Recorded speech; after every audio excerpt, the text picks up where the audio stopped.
90 years ago, on April 1st, 1935, the Reserve Bank of India was established with the mandate to secure monetary stability and operate the currency and credit system of the country. This journey has been marked by various milestones, including nationalization of RBI and banks, launch of various schemes, and the watershed 1991 reforms. As we celebrate this milestone, we reflect on RBI's journey of resilience, transformation, technological innovation, many customer service initiatives, and public awareness.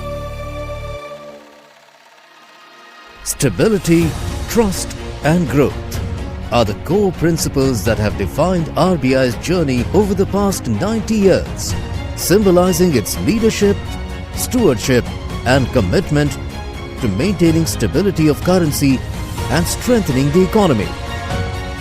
The RBI at 90 logo embodies the institution's enduring legacy of stability, trust, and growth, reflecting its pivotal role in shaping India's financial landscape over 9 decades.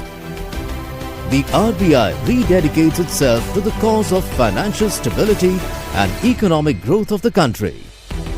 Reserve Bank of India, 90 years of stability, trust, and growth.